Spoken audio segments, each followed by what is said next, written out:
dances, I am still. Peace is my companion. Joy is my friend.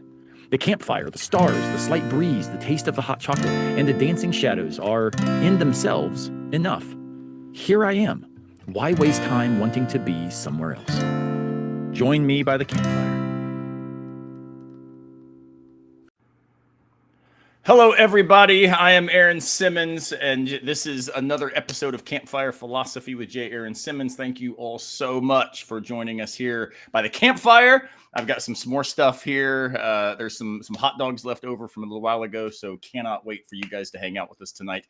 I am especially excited tonight because this is the first episode where I am only going to be sitting here at the campfire with one official guest.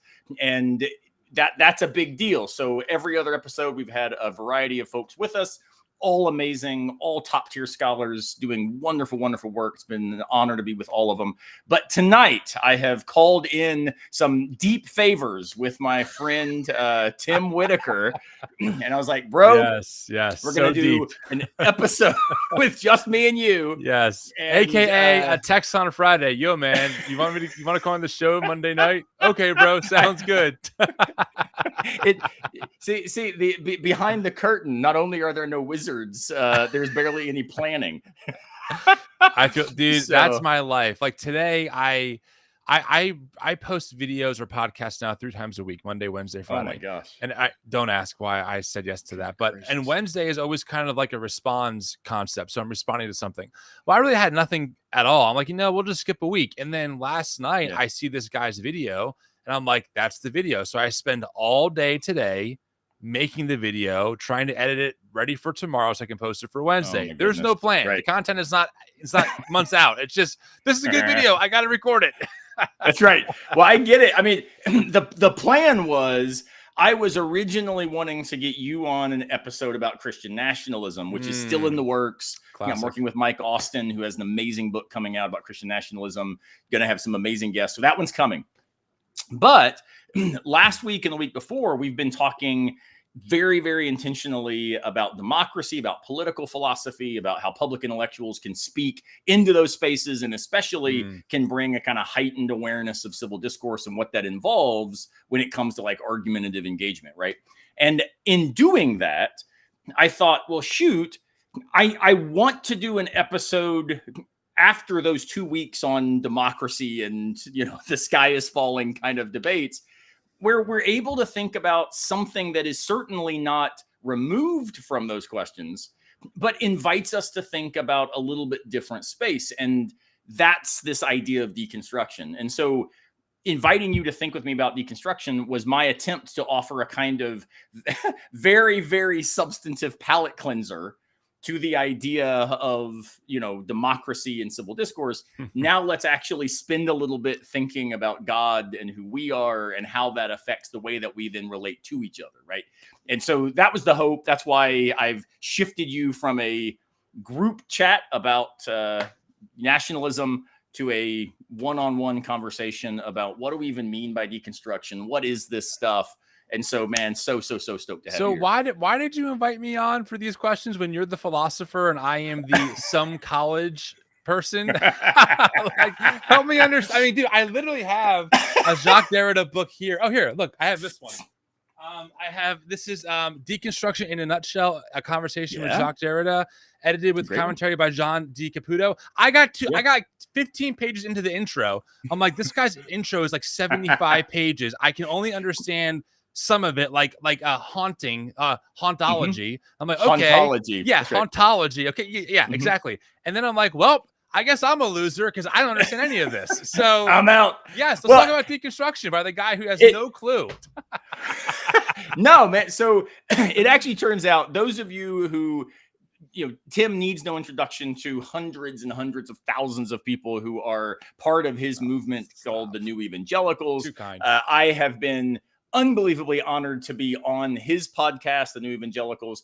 And in fact, let me make sure to throw a link up so you guys can definitely get connected to the work he's doing and all the amazing stuff. Wow, look at that QR code. That's nice. This is what happens when you've got a producer behind the scenes who teaches you how to do stuff. Wait, there's a little animation there too. What, dude? Right? For people who are listening to this on Spotify, I'm telling you, you are missing out not being part of the live stream. You got a producer for this thing? He sought me out. Amazing man named Daniel Sanderson. We're going to hear about him later in the work he's doing over at Plank Sip. But yeah, he reached out to me and he's like, dude, we've got to get a podcast up and running. I'm going to teach you how to do it. I'm going to give you access to all kinds of graphics. Look at he's amazing. Amazing. Unbelievable. Don't let Daniel hear you say that. His ego may get very high thinking now that he is in fact God. So, well, to be fair, the graphics kind of crappy. It's not my favorite. So there you go. I brought my down to earth, this is like one of the lesser deity graphics. I've seen better graphics. I'm just saying, but it's not bad.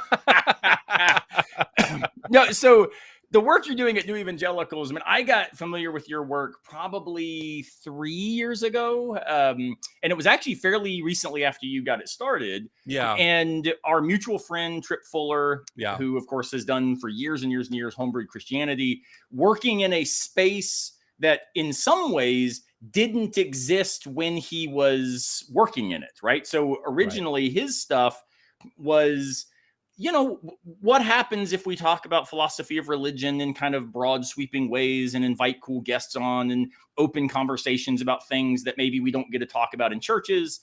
And then this big thing started happening called deconstruction in a popular religious space. Right. Then the ex-evangelical movement and all of these different terms and isms and stuff that has been throwing around. He now finds himself, of course, as like one of the leaders of a space that in many ways happened around what he was already doing, right? In your case, you found yourself in a space very personally, struggling with some things, wrestling with stuff, crying out into the void. And it turns out it wasn't a void. It was a very, very thick soup of lots of folks saying, oh my goodness, I'm right there with you. Maybe tell a little bit about kind of how that got going, just for people who aren't familiar with New Evangelicals, because this is, I think, the best way to answer why would I invite you to talk to me about deconstruction? Because deconstruction, I think, means two things. A philosophical thing and a religious thing. Right. And that's what I want to kind of parse out with you tonight. So tell us a little bit how you got into that, and then we'll back into the big question. Well, the real short version is in December of 2020, I just got to a point in my faith as a white evangelical where I said, I think we need a new evangelical movement. It was kind of sparked after witnessing years of the Trump and MAGA movement and watching the response to Black Lives Matter and the response to COVID, reading a little bit more widely than what I was kind of initially reading, right? So for a long time, Rob Bell was Mr. Edgy. And so I started kind of even reading beyond him, which I know is crazy for some people. Falling off the edge. Oh, really? Yeah, exactly. And it was really a culmination of just so many things that made me go, I'm so tired of whatever it is that I'm a part of. It doesn't seem like it's very Jesus-centric at all. And we need a new evangelical movement. That was a thought in my head that sparked the idea of the New Evangelicals. Now, I was a volunteer at a church in South Jersey, New Jersey, the south part of it. We divide the state, North Jersey, South Jersey. Central Jersey does not exist. And if anyone tells you that, they're lying, just so you know. I'm just a no-name volunteer. I'm not even a full-time staff person, never have been. I just was always one of these like very hungry amateur theologian types. I just really enjoyed this stuff. Yeah. And so I was kind of freaked out to start an Instagram account with the name, because the name just felt so audacious, like the New Evangelicals. Like who is this? Who's this bro coming in? But long story short, I started it in December of 2020 in my attic. I just made an Instagram post. Hey guys, my name's Tim. This is the New Evangelicals. Yeah, and very quickly I realized, I'm not alone in these questions. And then I discovered the term deconstruction for the first time being used online, the ex-evangelical movement. And of course, the rest is kind of history. It just kind of blew up from there. And now I do this full time. But it has been quite the journey. But yes, my foray into the term deconstruction came from the pop ex-evangelical sense, not from the philosophical sense at all. Yeah. Yeah. And I think this is important because when this term started showing up, I don't exactly know when. I'm sure, somebody could tell us, but for me, it became a thing that I started noticing, especially on YouTube, kind of, 2018, 19-ish. I started seeing a lot more of these sorts of stories. Probably was going on before that, but it really, I think, hit a kind of critical mass and tipped over to where what deconstruction now means, if you were to just, type it into Google, is probably not going to be the philosophy of Jacques Derrida and associated thinkers. It's going to be something having to do with religious people rethinking their religion in exceptionally critical ways with an eye toward trying to find a different possibility by which their religiosity, their faith journey can make sense for them, given a social space that is now more inclusive, that is more hospitable, that is, as you put it, more Jesus-centric.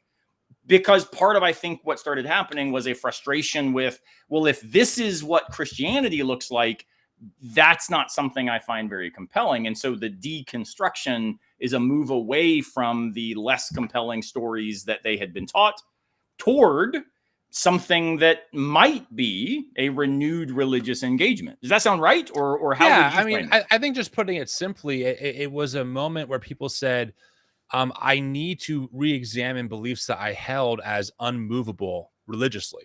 Right. And so, and you know, I call it, some people call it a movement, and it's not, it's an explosion, because people go in different directions, they land in different places. But I think, at least from my experience, the work that I do, a lot of people were not having a crisis of faith. They were having a crisis of theology, right? It wasn't so much like, do I believe if God exists, or do I believe in Jesus? It was, what God do I believe in? What Jesus do I believe in? What do I do with these questions that I've been given answers to that aren't making sense regarding my lived experience or the lived experience of my neighbors, right?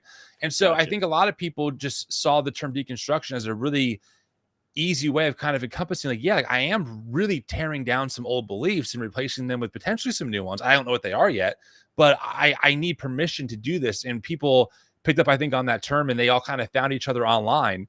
I really had no idea about this term, and all of a sudden I'm like, whoa, there's a whole world here that's only about 5 months ahead of me, tops. So it's been very interesting that I timed it that way, completely out of the blue. But I definitely think that's a good way of putting it, for sure. It's definitely, I'm sure, well, I know that there are some philosophical overtones. You know, I think that some of the concepts you can find from the groundwork that folks like Jacques Derrida laid for sure. But none of us really knew that. None of us knew who Jacques Derrida was. And the first time I heard of Jacques Derrida was when Matt Chandler did his like deconstructing isn't biblical. It's from a postmodern philosopher named Jacques Derrida. And I'm like, oh, who's that guy? So I started Googling, you know, who is Jacques Derrida? That's kind of my intro into whoever that guy is, you know?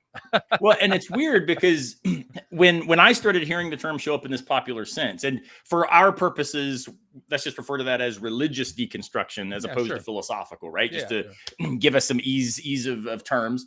But this religious deconstruction, it really bugged me, but it bugged me not as a Christian. It bugged me as a philosopher. I was like, y'all stop using this term. I'm pretty sure that was our first conversation. I had you on the podcast to talk about that.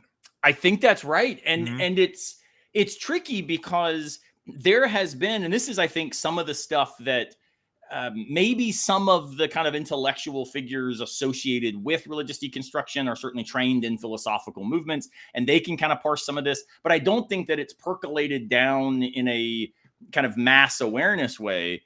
There's been this thing called deconstructive philosophy of religion for decades. And one of the figures you mentioned, John Caputo, was, of course, one of the main voices there, but also people like Meryl Westphal, Richard Carney, Jeff Blokel. There's a whole group who was doing this sort of work. And all of that work, in a very, I think, compelling way, is modeling what it looks like to interrogate, as you put it, what we formerly held as sacrosanct, obvious, certain, and unchallengeable. Right. Yeah, and that's why I say that without knowing it, there's probably some overtones that someone like yourself could pick up on and say, oh yeah, like there actually is some resemblance here. I mean, and I don't, far be it from me to make philosophical claims in front of a philosopher who knows his shit. But one of my understandings loosely is that, you know, the term deconstruction in the philosophical sense lets us think about words being a little more flexible, how context and culture kind of shapes the meaning of those words, and how words can take on new meaning. And so if that hypothesis or statement is correct, it's kind of interesting because to a point, we're kind of proving Jacques Derrida's point that, like words can be flexible, even the word deconstruction itself, right? Taking on kind of a new meaning in its cultural moment and context based on a new group of people saying this word really helps me think about it this way, while maybe Jacques Derrida or whoever else had very different understandings or even intentions for how they were using that word. Yeah, I mean, now you're sounding like, again, our mutual friend Tom Ord, who has fussed at me for several years because I keep saying, Tom, stop using this word. Like, we need to find a different word. Let's call it religious deconstruct. Like, give an adjective, right? Do something, put an asterisk next to it. Sure. Deconstruction 1 and 2, something, just because what we philosophers have been doing in deconstructive philosophy of religion certainly is this deep resource out of which a lot of what now is being called religious deconstruction, it's certainly like anticipating and giving rise to why this would make sense. But it's really, really important for those of us, and here I'll speak from my own experience, those of us who have fought for deconstructive philosophy of religion to be taken seriously in philosophy of religion, y'all are not helping. Like, this is making this so hard because philosophy of religion is a very technical specialist subfield, and experts engage in these debates. For the vast majority of 20th century philosophy of religion, anything associated with, the kind of broadly, here I'll use some technical terms, but kind of continental or existential or phenomenological veins where deconstruction then comes out of, these were not mainstream discourses for philosophy of religion. They were very marginal and in many ways viewed as a kind of anathema to serious philosophical scholarship, right? And so those of us who had been in that space, drawing on existentialism and deconstruction and stuff, saying, no, philosophy of religion as a broader discourse among professionals can be made really, it's expanded. It's more interesting when we have these other discourses upon which to draw. And in particular, it's a very cool way of diversifying the field, because part of the problem in philosophy of religion is it traditionally has looked an awful lot like philosophy of classical Christian theism. And so part of what deconstruction helps us do is say, what do we even mean by this thing we call religion? What kind of history does this concept have? How does it get deployed? And once we started interrogating our terms, our concepts in the field, then it makes philosophy of religion more compelling. But if what this stuff now means is a bunch of, and again, this is not dismissive, I'm talking about the assumption that people had, a bunch of millennials who are kind of pissed off because their parents aren't as LGBTQ forward as them, jumping ship and getting mad about church. All like the philosophy people were, my goodness, that's so not what we're talking about. It's something else. And so for me, there was a very real worry that this was going to make the philosophical debates harder to deploy, harder to engage. Right? Yeah, but why would it though? Here's why I asked that, because my understanding is that there's a pretty big delta between like the academy and what happens in those spaces and what happens on like the pop culture level, right? So I would imagine that even these philosophers of religion who might see this other, whatever the term you just used, this other deconstruction type philosophy, that's my lowbrow level way of explaining it. But like, if they saw you as the redheaded stepchild, I would still imagine they'd be able to parse out how someone like myself is using it online to describe me rebelling against my evangelicalism. They would go, well, obviously that's not what Aaron Simmons means by this. Even though I might disagree, I don't hold them responsible for this. Think of it as a gateway drug, man. So part of the worry about deconstruction for lots of years, even before it was a Phil religion set of debates, was that this was actually wrecking philosophical rigor. This was leading us toward a kind of slippery, anything goes relativism, right? And so Derrida took all kinds of heat from mainstream analytic philosophers. Right. In fact, there was a famous letter written when he was up for an honorary doctorate from a university in the UK. And, all these philosophers said, he's not a real philosopher. This stuff is garbage. It's just literary criticism, etc. And so given that history, the idea that, well, now this deconstructive philosophy of religion stuff, it really just is like Catholicism for atheists, as one of my friends referred to it years ago. Like this just is a kind of form of, we can talk about God, but we don't really mean this stuff. And so when that started becoming popularized, the worry from me and some of my friends in the field was not, hey, this is ours. There's no territorialism. Right. It was, wait a minute. Part of what we've been told is this is just a slippery slope toward abandoning any real rigorous discourse about traditional concepts in philosophy of religion and philosophical Tim Whitaker theology. And Tripp Fuller and Tom Ord with their open and relational theology is proving the point. Sending us off the edge. Right now we're all hanging out and serious theology becomes beer camp. Let me ask you a question. It was a mess. Okay, this is helpful because this is a context, like I've said many times. I kind of stumbled into this whole deconstruction terminology and was kind of forced to throw myself into it because of the work I was doing. People were asking me questions, which means I had to find experts. So I got you or Bruce Benson on the podcast, right? People who can kind of help ground some of this stuff. That's helpful.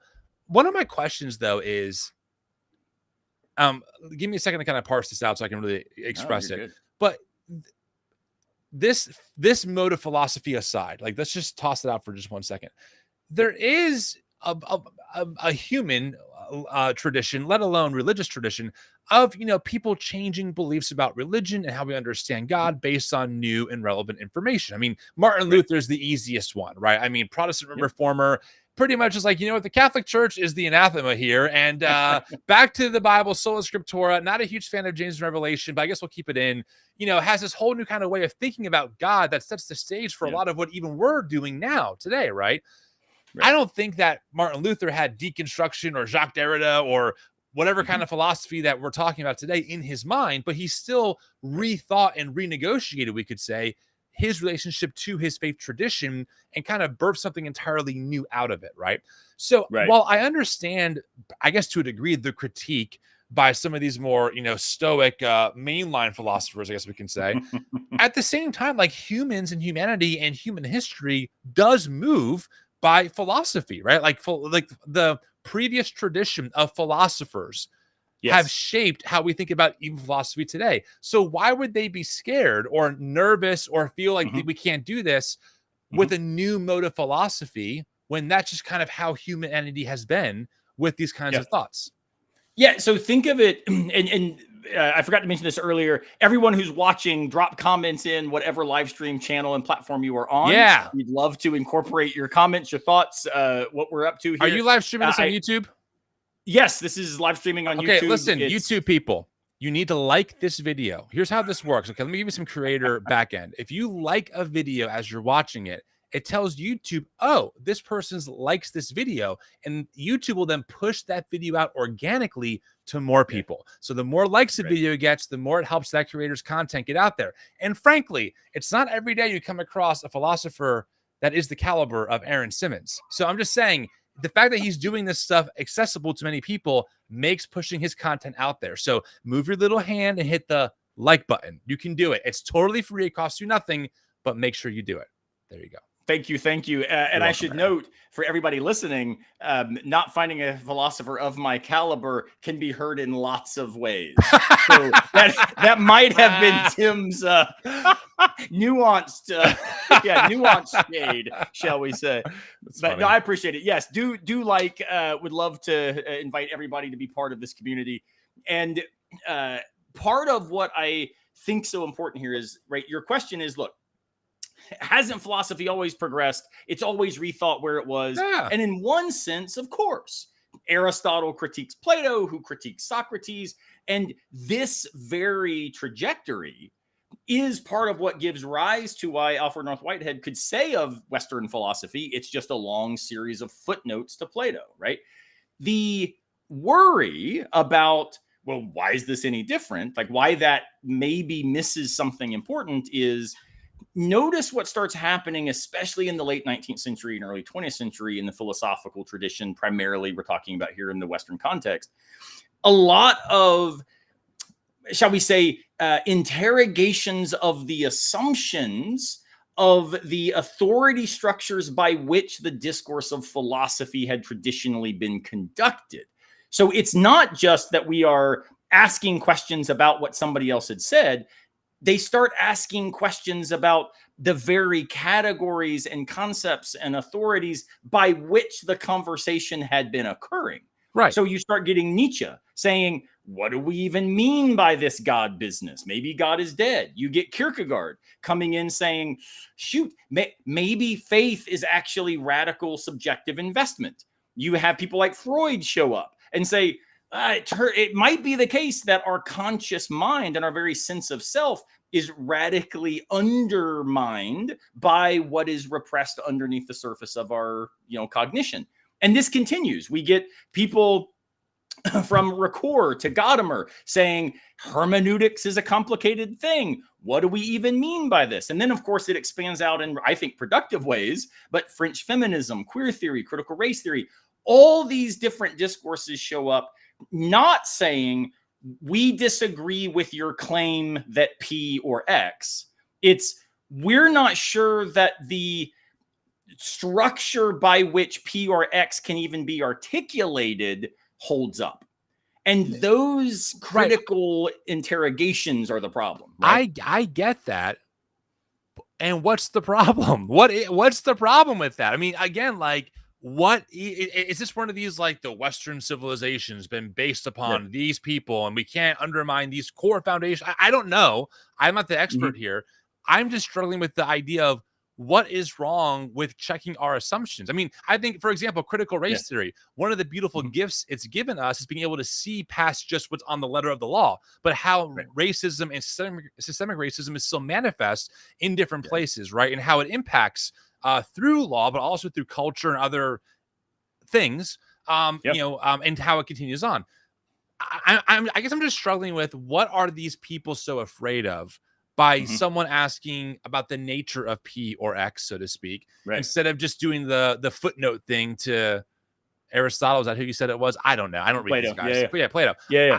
What are they afraid that, like, we're just going to nuke the whole world and, like, America's going to go away? Like, what are we actually afraid of that make us go, we can't do that? It's untouchable. Why? I don't get it. But so let's I think this is a really important question, because this is one of the spots where philosophical and religious deconstruction, I really do think, come together in important ways. So why is it? So I'm not dodging the question. I'm going to try to typical philosopher. Yeah. I'm not dodging, but I was told recently by somebody that nuance is the philosopher's way of simply dismissing other people. And it was like, oh my gosh, that's so wrong.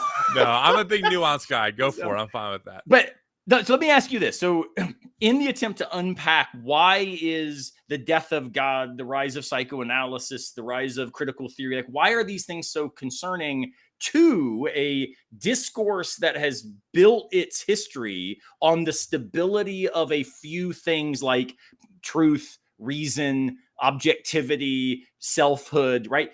These types of categories are the ones that now start getting interrogated, questioned. And in the process, we start also recognizing that the discourse, as Richard Rorty says, is just one more game humans can play with language, instead of what had traditionally been seen as, no, philosophy is the foundational task of human inquiry, right? So all of this stuff is starting to occur. Let me, though, put a pin there and ask you, why are pastors worried about the questions that in many cases the youth of their churches are beginning to ask, or the deconstructive people are starting to bring and say, but wait a minute, why this, how that? What is it that you're finding pastors are saying back? My hunch is there might be some overlap. Well, I mean, I could just tell you that this is my understanding. Okay. These are my thoughts, my opinion on this, based on just hearing from DMs and hearing pastors. I don't think a lot of them think about this, but a lot of the tradition that we grew up in was built on high control religious environments, right? It's not a mode of, like, being okay with the uncertainty, or, like, living in the gray of things, or realizing how things are complicated. It was very black and white. This is good. This is bad. This is true. This is false. Here's what you believe. And then that ends up creating environments where the people who control the information and tell you how to think about it are the ones that are kind of in control of your life. And so even though a lot of these pastors probably don't have the eyes to see this, I think a lot of it does come down to power and control and how they're able to kind of do that. Now, what I'm not saying is that most pastors are intentionally trying to control or manipulate their parishioners. As someone who was a white evangelical for a long time, who helped lead small groups when we were all not married, I wanted to help people stay pure by keeping them accountable because they wanted that, right? Again, I wasn't trying to control people, but that's exactly what I was doing based on my understanding of purity and God, etc. And so I say all that because in my mind, what has happened is that, to your earlier point about like these different categories of truth, objectivity, one of the things that I've realized, and this is kind of after thinking about this for a few years now, is it seems like the evangelical tradition I grew up on inverted those things. For example, right? I tell people often to kind of demonstrate this. There's a reason why in academia, there's no such thing as a flat earth department. Like, we're not really debating a flat earth. Well, why? Because we can use the scientific method. We can use science. We can even now fly up to outer space and we can observe and prove that the earth is indeed round. Like, it's not a subjective thing. It is an objective truth about the universe. And we can verify that to prove that it's true. Religion, philosophy, well, let's just say religion, because that's what I'm more comfortable saying. I feel like it's much more of a conversation. How do we understand these things that are not so clear, that are not so objective? We don't really have the level of evidence or certainty that we might have with around Earth, for example, right? And I was kind of sold almost the opposite, where I was sold that like this Christian tradition and this Bible are the objectively true foundations for how I live my life morally, even scientifically to a degree with like young Earth creationism, etc. Right? And even historically.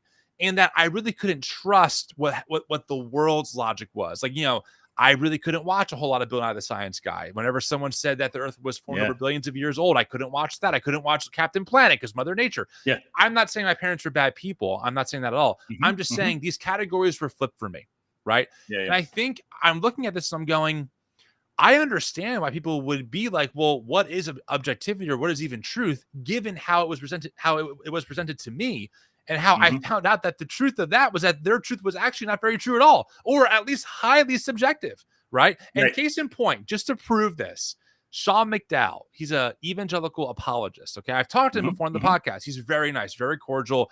In my opinion, one of the few good faith apologists in that world.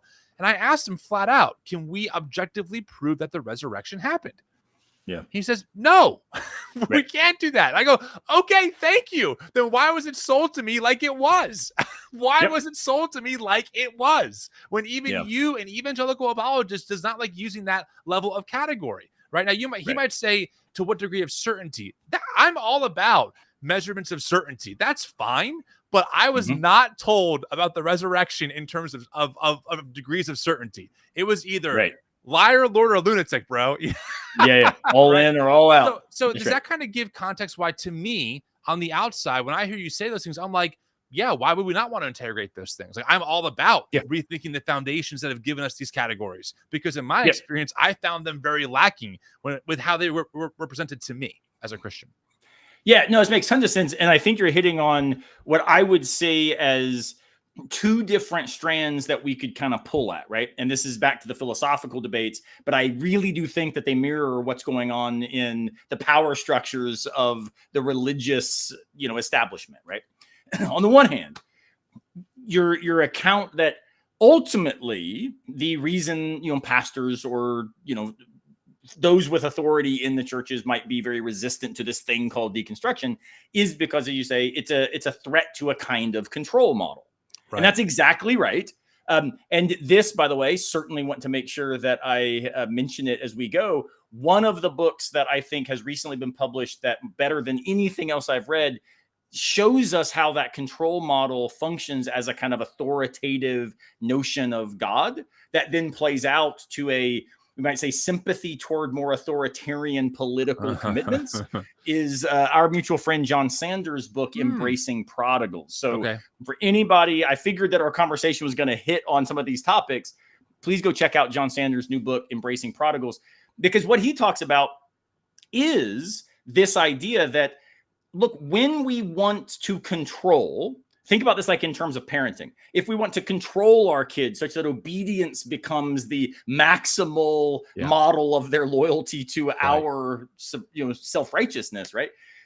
Then what we will do is instill in them a moral compass guided where north looks just like allegiance to the parent. Right. If alternatively, we want to create in our kids, let's say what Sanders's word is nurturant, a nurturant model of parenting, whereby we are saying, look, I'm not about controlling. I'm about trying to be critical when you need the right kind of chastisement because you're going off the rails. We had some comments saying, can't philosophy just go way off the rails? It absolutely can. And there's been movements that have really kind of just been dead ends. They've hit cul-de-sacs and the kind of guild has pulled back from them. Nurturant parents aren't just permissives. They are actively trying to say, let me try to help and correct. But I'm doing this because I want to inspire in you your own creativity to figure out what might be the case, what could occur. So be loyal, not to me and my word, but be loyal to the commitments that I've tried to model in my own life to invite you to then live into yours with, a virtuous commitment to excellence, right? So I think that same kind of dichotomy plays out in not just philosophy, but academic spaces. There are power structures among people with PhDs that in many ways are harder to see because it looks like we're all just engaging in argument. But often what's happening is, well, whose arguments get considered and in what journals? And well, how does the peer review process work? And we don't take those things. You're citing those people. Well, that's just garbage out of the gate, right? So part of why I think there was a resistance to this deconstructive movement in philosophy, which, as you say, at its most basic is an interrogation of the modes by which meaning is taken as stable and fully encapsulated and articulate in our language. And deconstruction says, but the stability is itself a facade occurring internal to our linguistic utterances. The more we use terms, the more we stabilize them. But the problem is, in stabilizing them, they start kind of resisting the straitjacket and they start slipping out from under our thumb. And that's where we start, as Derrida sees or suggests, we should let language start playing and allow us to realize stuff can be way more interesting if we aren't trying to control our discourse, but letting the discourse kind of unfold and see what happens. The worry is, and this is the second thread I think you talked about, right? So the first is control. People that have control want to keep it, and those who lack it tend to understand themselves as excluded from that space in ways that might be accurate. It also might be the case that they're a kind of, well, we're going to go off and do our own thing in resistance rather than continuing to have to fight the battles in rigorous ways. The second worry, though, is, but look, even if there's this control narrative, even if the philosophers can be, really cocky and arrogant in all kinds of insular ways, it's also the case, as you put it, but why wouldn't we all benefit from letting degrees of certainty be in play instead of dichotomies, instead of binaries? Don't these binaries tend to shut down what might actually be true? And that's, I think, entirely why more and more and more what we would call analytic philosophers are starting to turn to some of these critical theoretical resources, including deconstruction, because they're starting now to realize, well, shoot, this actually helps us in our real commitments, whether it be feminism, disability studies, whatever the case may be.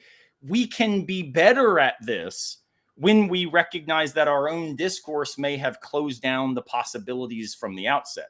And this is Derrida's big critique.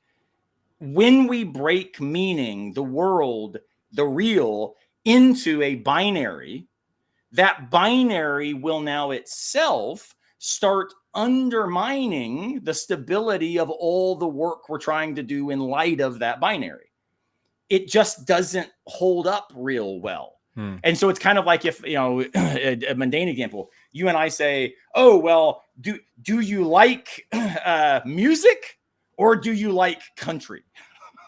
Right. Well, notice what that dichotomy is doing. I have no great love for country music. And yet the way I've framed it is country is non-music. And so then you've got people that think, well, wait a minute.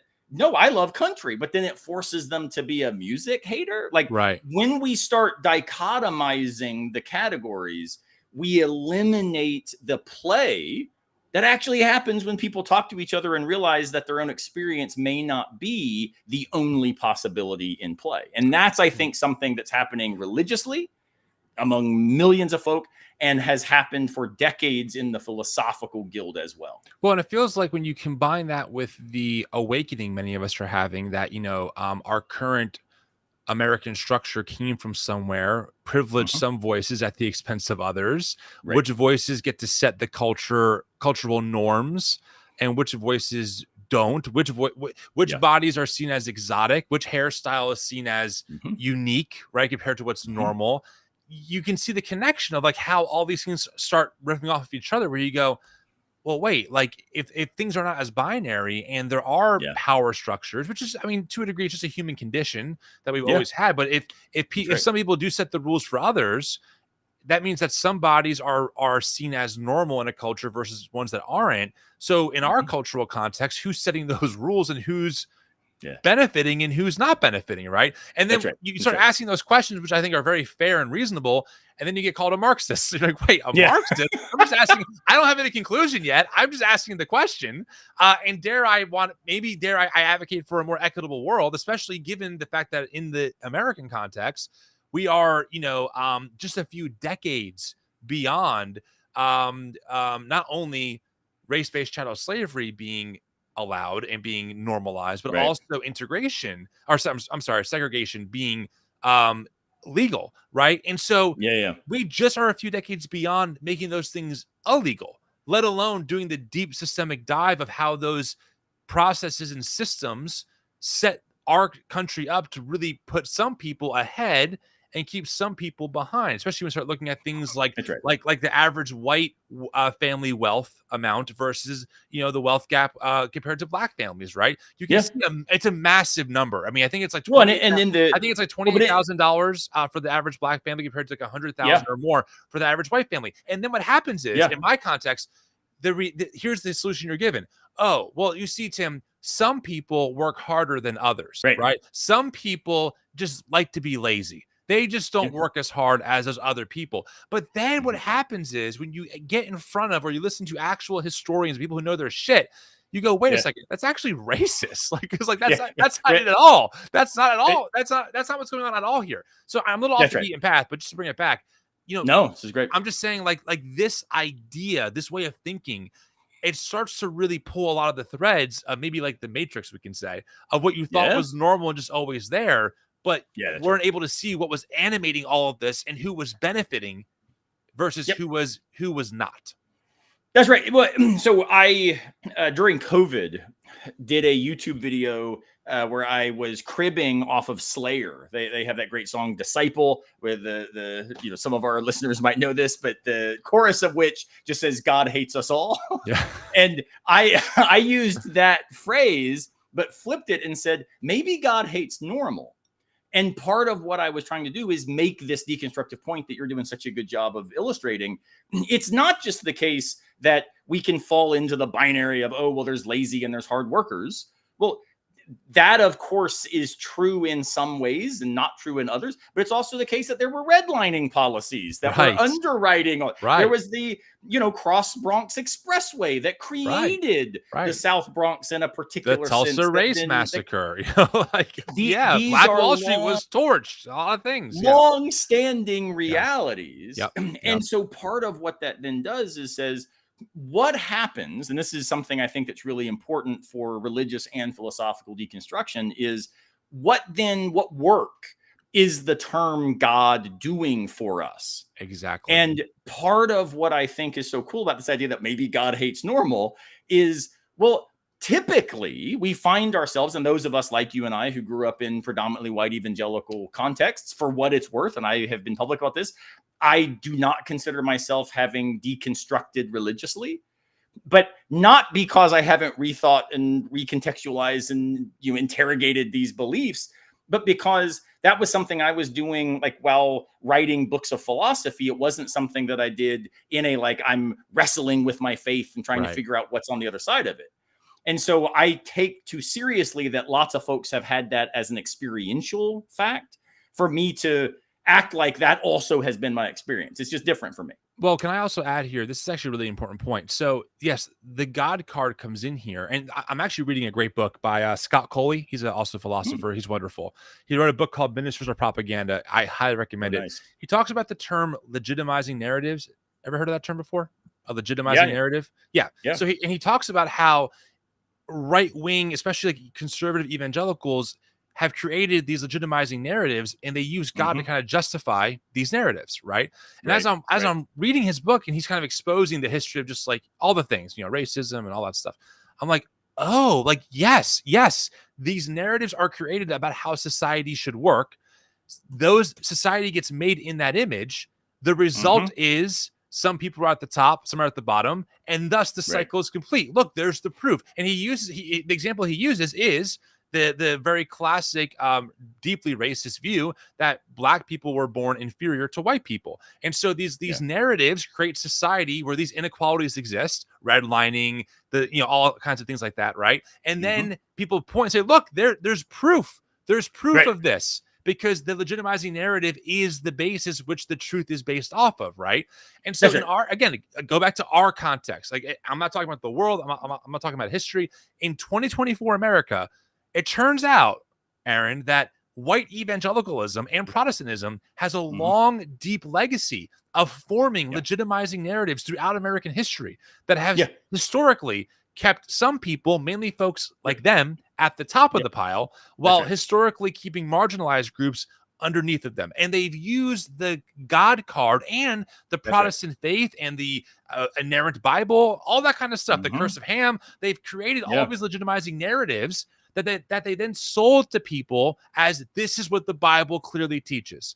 The Bible is clear. This is a biblical worldview, right? And then boom, it turns out you start reading this stuff and you go, wait a second, I hear that same language today, only it's aimed at queer people and trans people. It's aimed at everyone else who these people don't like. It's the same scaffolding. It's the same outline. You're just inserting different people groups every couple years to maintain the status quo, right? And so I think when you realize that, and your whole life you've been deeply committed to this version of Jesus, you start to realize, or you start to ask, what Jesus exactly was I following? Because the Jesus of the gospel accounts tells me to liberate the oppressed and doesn't like people who are mass incarcerated and wants us to clothe the naked and wants us to heal the sick, right? That looks very different than white gun owning, the poor just don't work hard enough, provide for your own health care, capitalism is great, ignore the whole part about the rich man not being able to enter the kingdom, ignore that. That's all metaphor. Jesus. And we go, something is not right here. Something is wrong. And then we start deconstructing. Honestly, that's kind of how it goes.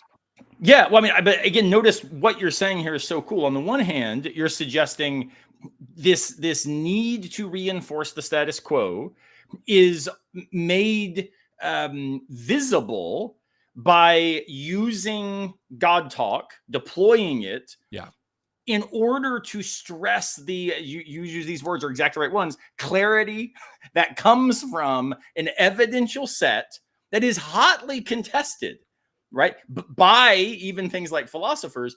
And this is what's so interesting is this parallel. Like I was recently on a Facebook group where I made some comment about, look, folks, it was a religious group associated with the denomination in which I grew up. And they kept saying things like, but the Bible's clear that this, and the Bible's clear that that. And I came on and said, well, look, I'm not even here to try to disagree with you about your view. I am here, though, to just help you understand that some of the leading evangelical scholars are not all on the same page when it comes to what you're suggesting is just obvious and clear to everybody. Oh my gosh, like, exactly. Guys, chill out. Maybe you're right. Maybe you are. All I'm suggesting is stop using this narrative of clarity to make impossible questions that are offered in good faith and usually reflecting a frustrated experiential data set that cannot find traction internal to this narrative of God's clearly said X, Y, and Z. Now, notice, neither of us are suggesting there isn't possibly some truth internal to these religious traditions. You and I both still identify as internal to those spaces, but doing so in a way that says, hey, maybe question marks are helpful here. Somebody earlier was saying that, these blind alleys in philosophy can propel us to good places. And someone else said, well, how can there be both blind alleys that lead us places?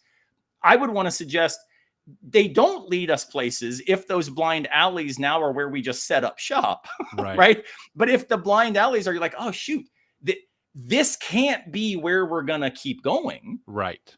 Let's turn around. Let's go differently, right? C.S. Lewis has this line where he says, when you get lost, the best thing you can do is find your way back to where you may have taken a wrong turn. And part of what I think you and I both would agree on is where some of the wrong turns have happened in American Christianity. That's right. They are things that lots of American Christians cite as foundational, that's exactly doctrines of the faith. No, well, right? And we have to be so clear here, right? Because we're not talking about all Christianity in America. There's obviously many different strands, right? But when it comes to power, influence, money, networks, the white evangelical strand is the most powerful by far. I mean, they're the second largest voting bloc in America, et cetera. So I'm not saying, like, for example, the early Wesleyan tradition, the holiness tradition, right, wasn't really good in fighting for abolition and the Underground Railroad and ordaining women and being super socially conscious, right? Like, they were badasses. I read that book, Discovering an Evangelical Heritage by Donald Dayton. It's written in the 60s. I'm like, these are my people. Like, where have they been, right? So clearly there are, I would argue, faithful Jesus following strands that are concerned about how we think about those most vulnerable among us and how we fight for more just both individual outcomes, but also systemic system and change, right? Or you think about James Cone and you think about the cross and lynching tree and how he just builds a powerful, brilliant but powerful case about how every time a black person is lynched, we are crucifying Jesus, right? Because Jesus this morning was the marginalized. Just this morning on my Substack, which I also hope people will go check out, Philosophy in the Wild, part of what I suggested was that black gospel music, I was talking about Kirk Franklin in particular, but this tradition actually has really important resonances with James Cone, with Slavoj Žižek, with Karl Marx, with all of these thinkers who are often seen as, heretical, anathema, idolatrous.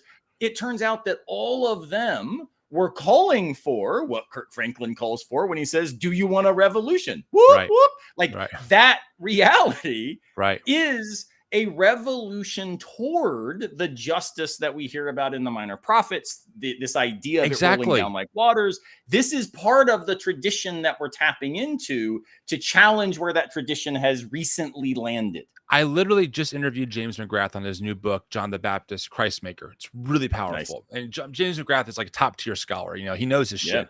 And he's talking about how after he took a year off to go to actual primary sources geographically to study all he could about what we know about John the Baptist. And one of the points he makes is that John the Baptist is kind of participating in this idea of he's riffing off of the earlier prophets, saying the current religious establishment is problematic. God's more accessible than just inside the temple or forgiveness beyond just animal sacrifice, right? He's kind of upending the status quo, not to destroy it, but to call it back to its original purpose, right? And to push forward that the blessing of God is expanding beyond where we thought originally. Now, this is why I like Adam Clark, Dr. Adam Clark, another great, absolutely, just brilliant person. But he was the first person to really put it clearly. He goes, listen, Tim, it's not Christianity, it's Christianities. And which one do we want to participate in? That's right. And that was such an epiphany. I'm like, you know what? I want to be a part of the liberation. Where is Jesus found in the identity of the black body that's lynched? And how do we say no more? Because we're crucifying Jesus, the Imago Dei, every time we do that. I want to be part of that tradition, not the one that goes, hey guys, the Bible's clear. The races need to stay separate so we continue to stay in power. And I'm speaking in our context, of course, there's more than one, but in this binary, so to speak, one side seems a little more concerned about maintaining their access to power and privilege by weaponizing God as justification for it. And the other seems more concerned about who are these oppressive systems actually impacting, right? And how do we use our privilege and give it away for the sake of the other that wants to love our neighbor better than we did yesterday? I want to choose the latter, Christianity, not the former. And I grew up in the former. And my last thought, I know we're running out of time, but just kind of bringing this full circle. You said something earlier that was like, I was like, oh, that's the connection where you said something to the effect of like, how people see James Cone as a heretic, right? Once again, who sets who's a heretic, right? And again, in our moment, I'm like, even this idea of theology, why is it not white theology or black theology? Why is it black liberation theology and then just theology? Why is that? Why is there no adjective for that term, right? What's the standard view of theology? Or even what is a proper hermeneutic? By whose standard, according to whose theology? Those are the questions that I think we weren't allowed to ask ourselves, that maybe the overlap slightly is this deconstruction view of philosophy that gave us permission to examine P and X and say, well, why are they even constants to begin with in our religious tradition? And that's where, and this is a great place. How'd I do? I freaking killed it, man. Thousand points to you. But this is before we take a quick break here from our sponsor and come back and close out with some camping questions for you. Right. The you got to break in a half hour. We blew right through it. This is what happens when you're at the campfire. This is like the most authentic one yet, right? I love it. But no, I think what you said is so important and this brings us back to what is deconstruction philosophically and religiously? Both are, how is it that we can be more responsible by becoming more responsive? And in doing that work, part of what I find so compelling about philosophical deconstruction is it helped me understand that there were always Christianities, like there were always different conceptions of what we mean by truth. Doesn't mean that we've now just gotten rid of the concept of truth. Different ways of making sense of selfhood doesn't mean that we're just abandoning the notion of self. These false dichotomies between objectivist absolutism or naive, grotesque, incoherent, self-contradictory relativism, that itself is a binary that we should probably reject. And once we do that, for me, that's why religious deconstruction wasn't part of my story. Right. It's because I was doing this as a philosopher, such that the thing wasn't the church that had to be deconstructed. It was like, man, it sucks that the way this is so often understood is so limited in light of this unbelievably complicated and dynamic and rich traditions that we could draw upon in multiple ways. And the last thing I'll say on that is, Bonhoeffer talks about religionless Christianity. Kierkegaard said he's bringing Christianity back to Christendom. Simone Weil basically refuses to get baptized as a Catholic because of her commitment to the God that she finds in the tradition. Martin Luther King says, I have a dream, and his dream is anchored in his religious tradition. Right. But he also writes letter from Birmingham jail against the white pastors who are saying, hey, your tradition doesn't look the right way, man. Like, This is a long, complicated set of discourses. Yep. And which voices get privileged and which voices get marginalized, who becomes the heretic and who becomes the priest.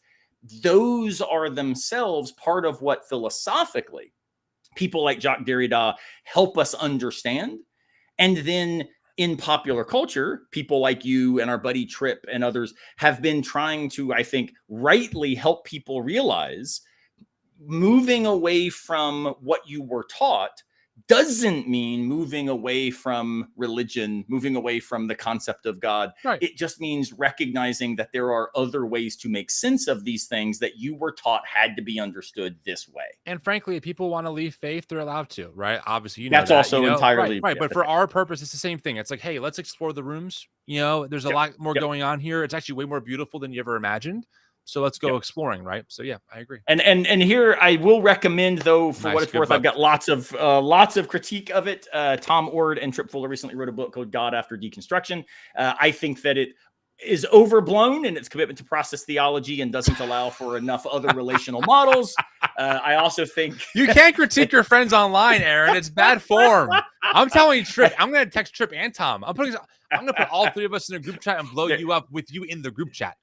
Like, that's right. I'm going to get Aaron took a huge shit on your book. Did you know that? All the trolling is coming. So yeah, everybody likes the YouTube so that they control it. But funny. Do check out their book, God After Deconstruction. I find it an amazing resource for lots of folks who do not understand what possibly remains for Christianity after leaving some of the confines they've grown up in. So, all right. So let's hear a very quick word from our sponsor, and then we're going to come back and close out by seeing where Tim wants to camp and with whom.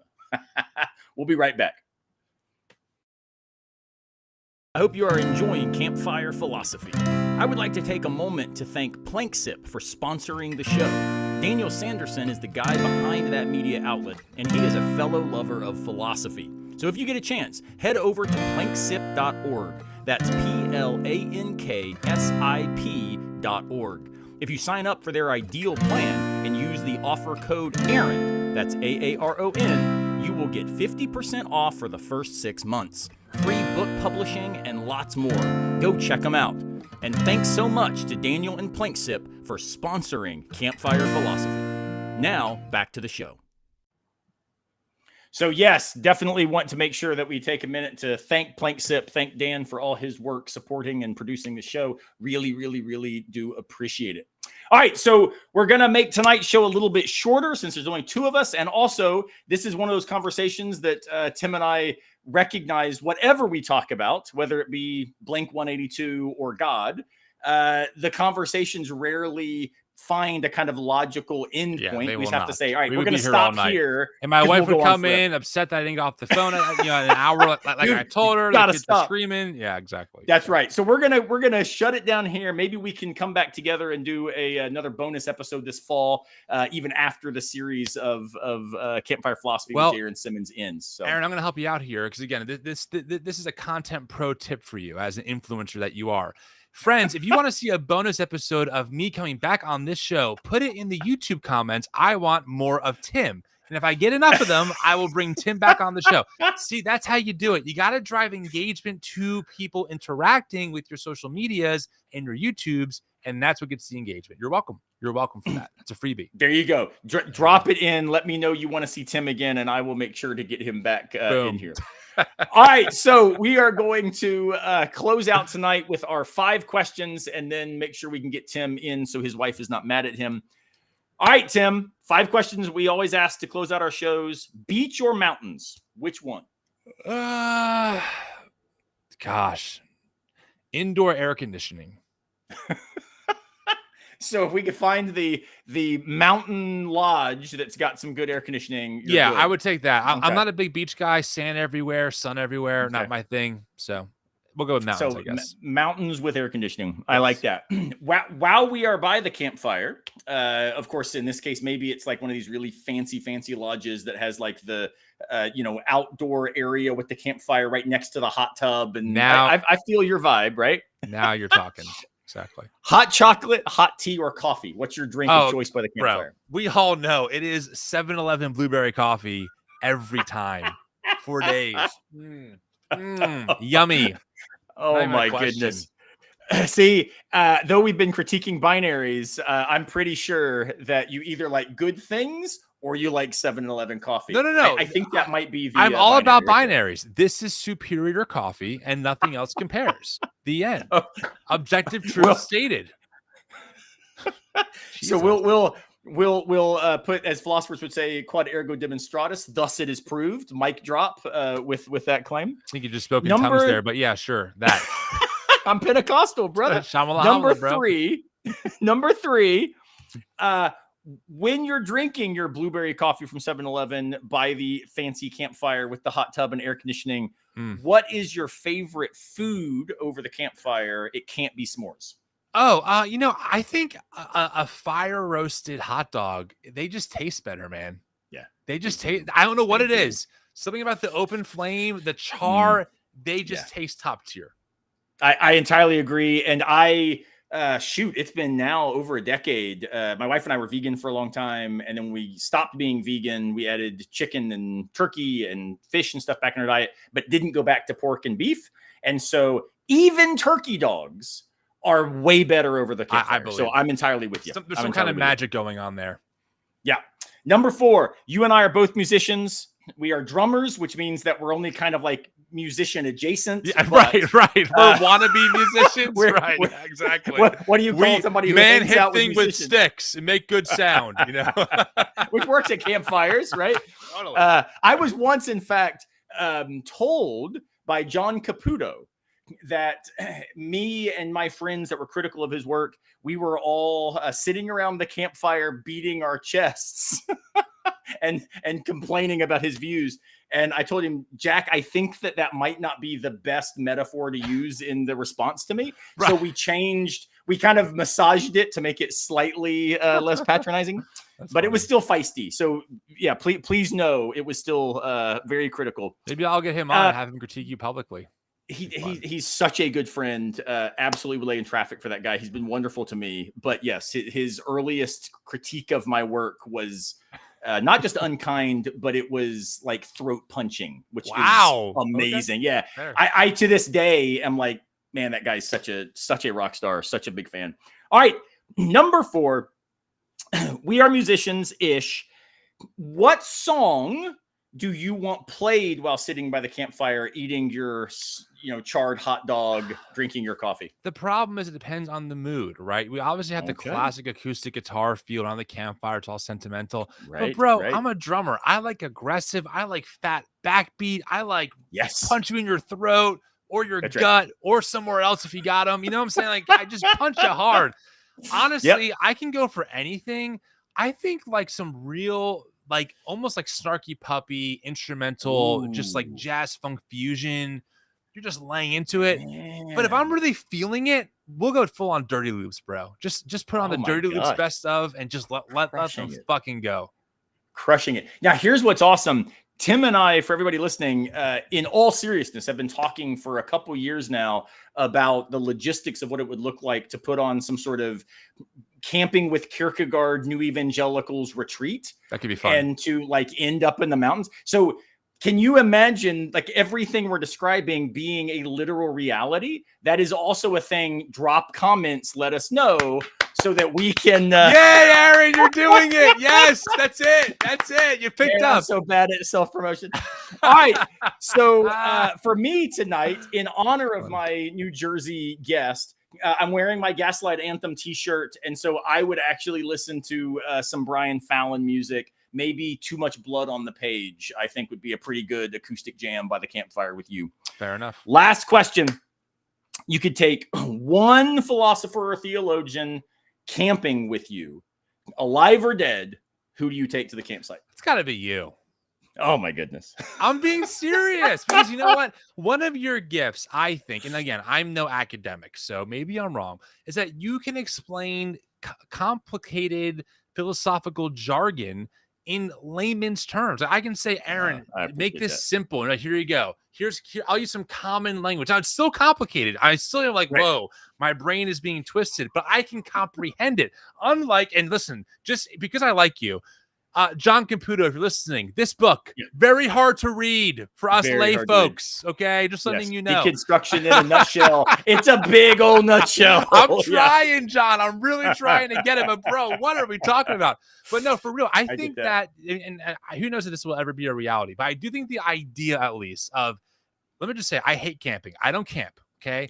But that's why I need to go. I need to get out of my circle and get uncomfortable and go with a pro like yourself. But if it was you, me, and like maybe 5 or 10 people, in a very like, doable camping trip for like maybe 2 nights, 3 days total, where we had time to sit around a campfire, no phones, we're disconnected, just us and the stars. Man, that could be freaking cool. So again, I can't guarantee it, friends. We're not announcing anything, but it could be a thought for the future for us to at least try. Could be cool. That'd be so fun. And because we're celebrities, we charge a very reasonable rate, about $5,000 a person. That covers our glamping fees, our first class airfare, private jet, etc. Yeah. Let me make very clear that when I go camping, it's truck camping, like the tents are on the ground. When I go backpacking, I'm not ultra light, but it's still pretty light. So there is no pocket air conditioning unit that I'm carrying with myself or pop-up hot tub. So the price point for the New Evangelicals Camping with Kierkegaard retreat is entirely a result of one Tim Whitaker. Let me make clear. Well, listen, I know we got a jet, but just to be clear about this, I would definitely go with you, even though I would absolutely hate the idea of going camping, knowing it's for my own good to do it. But it could be a good time for real. And I'm a total amateur. I'd be like, Aaron, how do you set up the tent? Like, what do I do? How do I cook food? What does it mean to carry light? I don't freaking know. So as long as you're cool having a literal man-child with you while you go camping, we'll have a good time. Well, and my choice tonight is somebody you mentioned earlier, again, a mutual friend who I think would be amazing to have by the campfire with us, and that's Adam Clark. So I think when we go, Adam Clark, let's bring Adam. And what a freaking fun night. Well, Tim, this has been absolutely so much fun. It's one of those hours that you kind of look at and you think, man, if all my hours went this way, life would go way too quick, right? Seriously. Definitely a good conversation. Thanks for having me. But dude, this has been so wonderful. To everybody, thank you all so much for joining me on another episode of Campfire Philosophy with J. Aaron Simmons. Please do check out my book, Camping with Kierkegaard. It's available in audio form. What is worthy of your finitude? Go find out. The question to ask. And then also, please jump over to my Substack, Philosophy in the Wild. Get connected with me there. Paid and free subscriptions available. So as you're doing that, make sure to check out the New Evangelicals, my buddy Tim Whitaker. Amazing, amazing work. I will see you guys next time on Campfire Philosophy with J. Aaron Simmons. This is on the trail, for hiking with me a few miles more, for casting out your line into waters in which we both stand, for dropping in at the top and fist bumping me at the bottom, and for coming camping with me and Kierkegaard. Our time together has been so very worthy of my finitude. I hope it was worthy of yours.